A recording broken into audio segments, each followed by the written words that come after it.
नमस्कार दोस्तों, आपका स्वागत है हमारे चैनल विचार वृद्धि पर।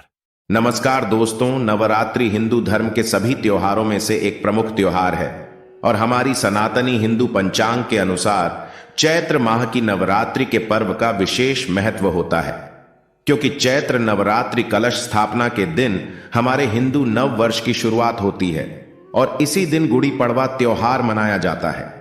दोस्तों, इसके बाद की 9 रातों में माता रानी के 9 स्वरूप शैलपुत्री, ब्रह्मचारिणी, चंद्रघंटा मां, कुष्मांडा, स्कंदमाता, कात्यायनी, कालरात्रि, महागौरी और सिद्धिदात्री की विशेष पूजा श्रद्धा और उमंग के साथ की जाती है। दोस्तों, हमारे हिंदू पंचांग में माना गया है कि इन 9 दिनों में मां दुर्गा से जुड़ी सभी शक्तियां जागृत हो जाती हैं। इसलिए इन दिनों में मां दुर्गा की संपूर्ण विधि विधान से पूजा करने से आपकी सभी मनोकामनाएं पूर्ण होती हैं और चैत्र माह के शुक्ल पक्ष की प्रतिपदा तिथि से चैत्र नवरात्रि शुरू हो जाती है और नवरात्रि पर देवी दुर्गा का 9 अलग अलग स्वरूपों की विधि विधान के साथ पूजा अर्चना की जाती है।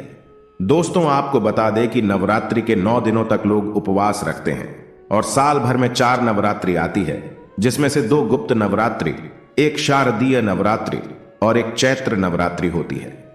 और चित्र नवरात्रि की विशेष महत्वता इसलिए है कि यदि नवरात्रि में माता का पाठ करने से देवी भगवती की खास कृपा होती है। खास बात यह है कि चैत्र नवरात्रि के 9वें दिन यानी नवमी को राम नवमी मनाई जाती है। इसके पीछे प्राचीन मान्यता है कि भगवान विष्णु ने त्रेता युग में इसी दिन भगवान राम के रूप में अयोध्या में अवतार लिया था। दोस्तों, अधिकांश हिंदू परिवार इसे श्रद्धा से मनाते हैं। हिंदू पंचांग कैलेंडर के अनुसार नए वर्ष के प्रारंभ से राम नवमी तक इस पर्व को वसंत नवरात्र के नाम से भी जाना जाता है। आइए जानते हैं इस साल कब से चैत्र नवरात्रि शुरू हो रही है, कलश स्थापना का मुहूर्त क्या होगा और महत्व के बारे में। दोस्तों, वीडियो शुरू करने से पहले आपसे सभी से रिक्वेस्ट करते हैं कि भगवान श्री हरि विष्णु जी और माता लक्ष्मी जी के सच्चे भक्त वीडियो को लाइक कर दें और सच्चे दिल से कमेंट बॉक्स में जय श्री हरि विष्णु और जय मां महालक्ष्मी जरूर लिख देना, जिससे आपकी समस्त मनोकामनाएं पूर्ण हो जाएं और ज्यादा से ज्यादा वीडियो को शेयर कर दें। दोस्तों, साल 2024 की चैत्र नवरात्रि कब से प्रारंभ हो रही है? 8 या फिर 9 अप्रैल से, और कब समाप्त होगी? प्रतिपदा तिथि का प्रारंभ कब होगा और प्रतिपदा तिथि समाप्त कब होगी? और कलश की स्थापना करने का शुभ मुहूर्त क्या होगा? और माता रानी प्रसन्न होने पर कौन से संकेत देती है? दोस्तों, वीडियो को पूरा देखिएगा, तभी आपका कंफ्यूजन दूर होगा और साथ ही हम जानेंगे कि नवरात्रि इस बार कितने दिन की है और चैत्र मास की नवरात्रि में मां दुर्गा के आने की सवारी क्या होगी। नवरात्रि प्रारंभ होने से पहले आपको किन बातों का ध्यान रखना है और नवरात्रि में किन मंत्रों का जाप करना है, संपूर्ण जानकारी आपको आज की वीडियो में देने वाला हूं। तो वीडियो बहुत महत्वपूर्ण है, वीडियो को पूरा जरूर देखिएगा। लेकिन वीडियो को शुरू करने से पहले पूरी श्रद्धा के साथ एक बार कमेंट सेक्शन में जाएं। माता जी का जयकारा अवश्य लगा लीजिए। मां भगवती दुर्गा की कृपा सदैव आप और आपके समस्त परिवार पर बनी रहेगी और वीडियो को लाइक करके चैनल को सब्सक्राइब अवश्य कर लें। दोस्तों, नवरात्र के 9 दिन बहुत ही पवित्र माने जाते हैं और इन 9 दिनों में भक्त अपनी अपनी सामर्थ्य अनुसार माता रानी की पूजा करते हैं। और दोस्तों, आपको बता दें कि इन 9 दिनों में नाखून, बाल आदि काटने के लिए मना किया जाता है। व्रतधारी को पूजा करते समय विशेषकर ध्यान रखें, काले रंग के वस्त्र नहीं पहनने चाहिए। विधि विधान से सुबह और शाम की पूजा करनी चाहिए। वैसे तो कलश स्थापना करना बहुत ही शुभ माना जाता है। अगर आप किसी कारण से कलश स्थापना नहीं कर पाते हैं तो बिना कलश स्थापना के भी आप नवरात्रि के 9 दिन की पूजा या 9 दिन उपवास रख सकते हैं। दोस्तों, इन 9 दिनों में अखंड ज्योत भी चलाई जाती है, जो कि 9 दिन और 9 रातों तक लगातार चलती रहती है। इन 9 दिनों में श्री दुर्गा चालीसा पाठ, श्री दुर्गा सप्तशती का पाठ किया जाता है। और दोस्तों, अपनी अपनी परंपराओं के अनुसार अष्टमी और नवमी तिथि को कन्या पूजन किया जाता है। दोस्तों, नवरात्रि में मां दुर्गा के 9 स्वरूपों की आराधना करते हैं। प्रथम शैलपुत्री, द्वितीय ब्रह्मचारिणी, तृतीय चंद्रघंटा, कुष्मांडा, चतुर्थ और पंचम स्कंदमाता, कात्यायनी, कालरात्रि, महागौरी और सिद्धिदात्री। तो नवरात्रि मां दुर्गा के 9 स्वरूपों की आराधना की जाती है। नवरात्रि के प्रथम दिन हम देवी मां शैलपुत्री की पूजा करते हैं। नवरात्रि में जो माता का प्रथम रूप है वह है शैलपुत्री। तो शैलपुत्री के लिए बोला जाता है यह पर्वतराज हिमालय के घर में पुत्री के रूप में उत्पन्न हुई थी, इसलिए इनका नाम शैलपुत्री पड़ा है। नवरात्रि के प्रथम दिन हम माता शैलपुत्री की उपासना करते हैं। वृषभ में माता शैलपुत्री स्थित रहती हैं। वृषभ इनका वाहन है। यह अपने हाथों में खड़ग, चक्र, गदा, धनुष, बाण पर एक शूल सुमन भी कपाल और श्रम को धारण करके संपूर्ण आभूषणों से विभूषित होती है। मेलमरी के समान क्रांति युक्त 10 भुजा माता की है, 10 चरण वाली हैं। इनके दाहिने हाथ में त्रिशूल और बाएं हाथ में कमल पुष्प सुशोभित है। देवी पुत्री शक्ति, दृढ़ता, आधार पर स्थिरता का प्रतीक है। माता की उपासना करने से जीवन में स्थिरता आती है। तो अगर आप भी माता शैलपुत्री को प्रसन्न करना चाहते हैं तो आपके जीवन में स्थिरता आएगी। माता शैलपुत्री का जो बीज मंत्र है वो है ओम चंद शैलपुत्री देवे नमः। नवरात्र के दिन हम माता ब्रह्मचारिणी की पूजा करते ही देवी ब्रह्मचारिणी की आराधना करने से कई प्रकार के मनोरथ की पूर्ति होती है। देवी ब्रह्मचारिणी इनका नाम क्यों पड़ा यह भी जान लेते हैं। तो भगवान शिव से विवाह करने के लिए प्रतिज्ञाबद्ध देवी माता पार्वती ने कठोर ब्रह्मचारी का पालन किया। ब्रह्म का अर्थ होता है तपस्या और आचरण, उसका अर्थ होता है आचरण करने वाली। तो इस प्रकार ब्रह्मचारिणी का अर्थ हुआ और आचरण करने वाली। तो माता रानी ने कठोर तपस्या की।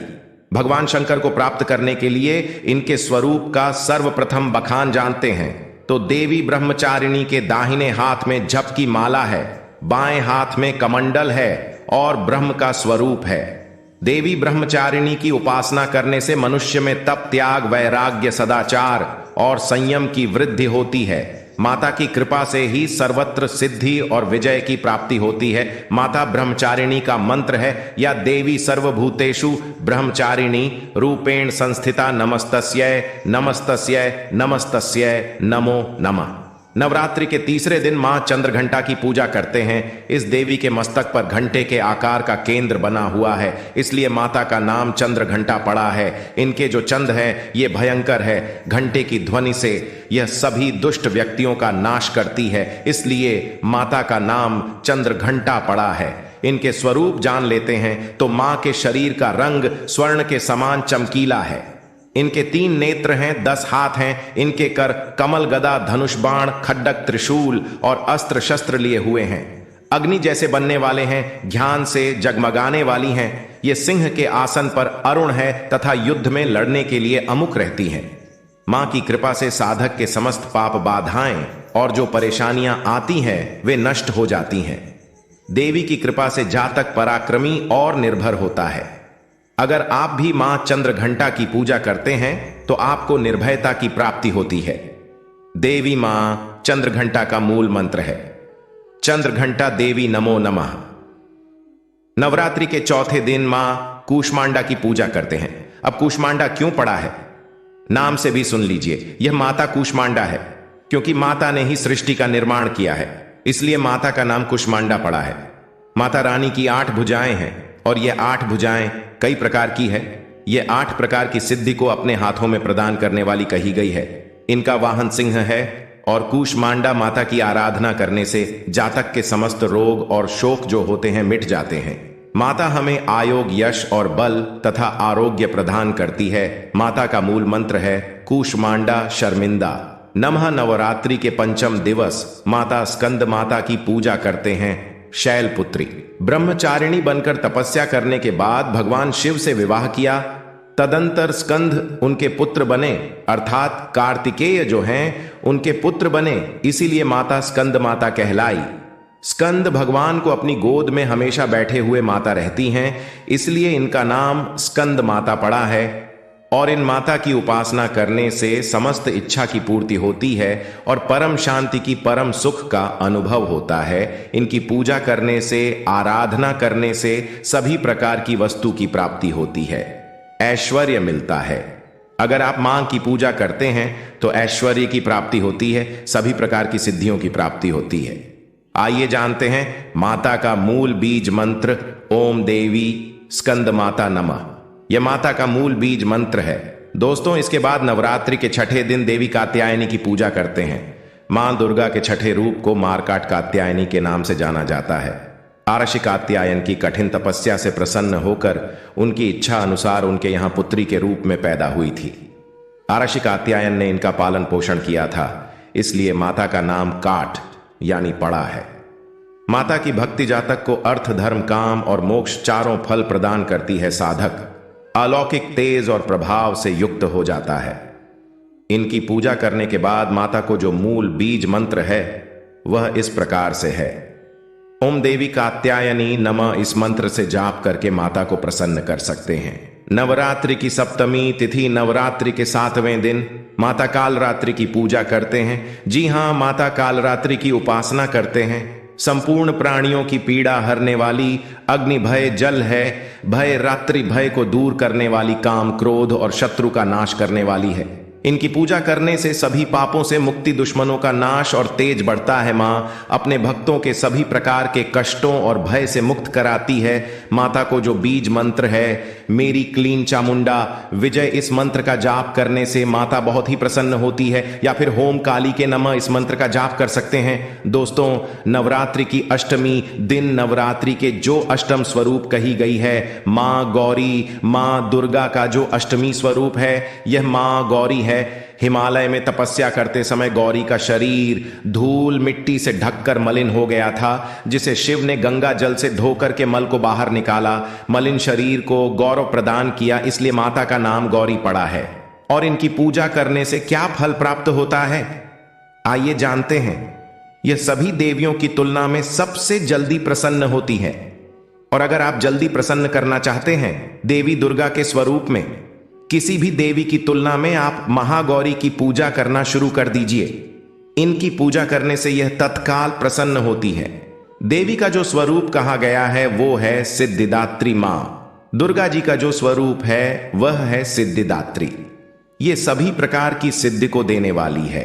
सिद्धि अर्थात मोक्ष को देने वाली तो देवी मां का पूजा पाठ करने से सभी प्रकार की सिद्धि की प्राप्ति होती है, सभी प्रकार की कामना की पूर्ति होती है। इसीलिए नवरात्रि के 9वें दिन इनकी पूजा से असंभव कार्य को भी संभव कर सकते हैं। इसलिए अधिकतर जितनी भी जातक है साधक हैं, सिद्धि प्राप्त करने वाले साधक मां सिद्धिदात्री की पूजा करते हैं। और मां कभी भी, चाहे असुर हो, चाहे मानव हो, चाहे दानव हो, चाहे कोई भी हो, कितना भी उत्तम साध धूप क्यों ना हो, किसी पर यह भेदभाव नहीं करती, सभी को यह सिद्धि प्रदान करती है। इनका जो बीज मंत्र है सिद्धिदात्री नमः।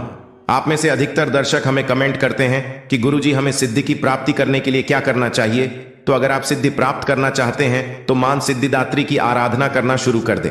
और जो बीज मंत्र बताया है इस बीज मंत्र का जितना ज्यादा हो सके जाप करें। इस बीज मंत्र का जाप करने से आपको 8 प्रकार की सिद्धि और 9 प्रकार के निधि की प्राप्ति होती है। आइए अब इस वीडियो में जानते हैं नवरात्रि में यह 7 संकेत बताते हैं मां दुर्गा आपसे बहुत प्रसन्न है और आपके घर में आ चुकी हैं। पहला संकेत है बार बार गौ माता का आना। जिस घर में मां दुर्गा रहती है उस घर में उनकी बहन कामधेनु उनकी सेवा के लिए, उनके दर्शन के लिए बार बार घर के द्वार पर बिल्कुल ही आती हैं और यह घर के इर्द गिर्द घूमती रहती हैं। वहां से 9 दिनों तक नहीं भागती तो समझ जाना माता रानी आपके घर में आ चुकी है। दूसरा संकेत मधुमक्खी का घर में आना देखिए। मधुमक्खी को मां दुर्गा का ब्राह्मण का स्वरूप कहा गया है।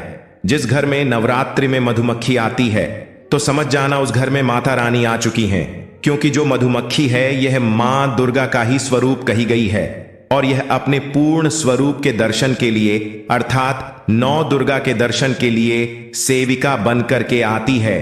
तो समझ जाना आपके घर में मां दुर्गा आ चुकी है। तीसरा संकेत ज्योति का तेल गति में जलना।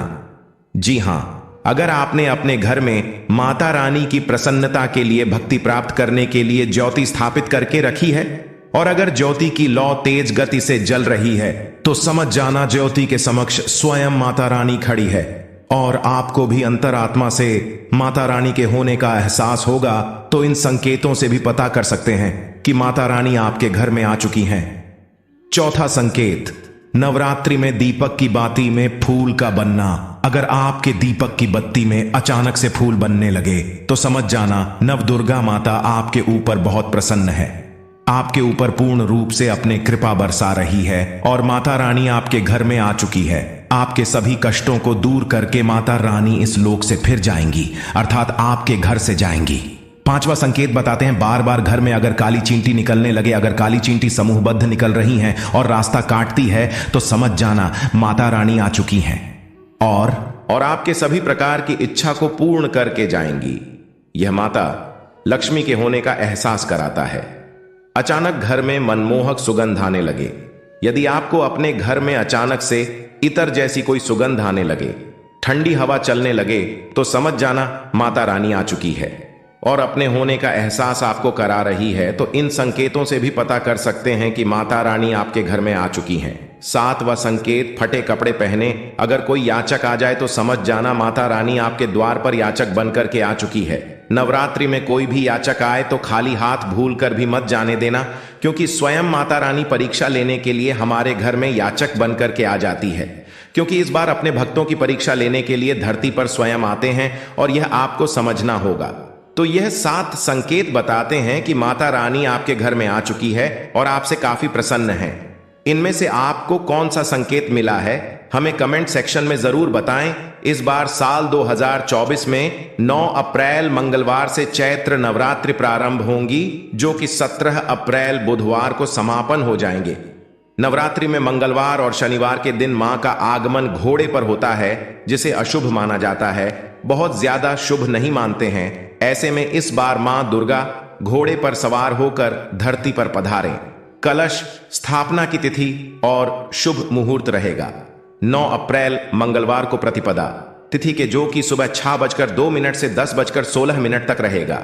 अगर आप इस समय कलश स्थापना ना कर पाएं तो अभिजीत मुहूर्त में यानी सुबह 11:57 से दोपहर 12:48 के बीच में भी कलश स्थापना कर सकते हैं। अगर आप सुबह नहीं कर पाते हैं तो ऐसे जो भक्त नवरात्रि का व्रत धारण करना चाहते हैं, पहली बार व्रत धारण करना चाहते हैं, तो आप इस बार की नवरात्रि से अपना व्रत प्रारंभ कर सकते हैं। जो कुछ विशेष दिनों के व्रत धारण करना चाहते हैं, जैसे कि सोमवार या फिर शुक्रवार या शनिवार इत्यादि, अगर आप कोई वाकई व्रत भी शुरू करना चाहते हैं तो नवरात्रि में व्रत प्रारंभ कर सकते हैं। वे बहुत बहुत श्रेष्ठ माना जाता है। आज के वीडियो में बस इतना ही। कमेंट बॉक्स में जय माता रानी अवश्य लिखें। स्वस्थ रहें, सुरक्षित रहें। धन्यवाद।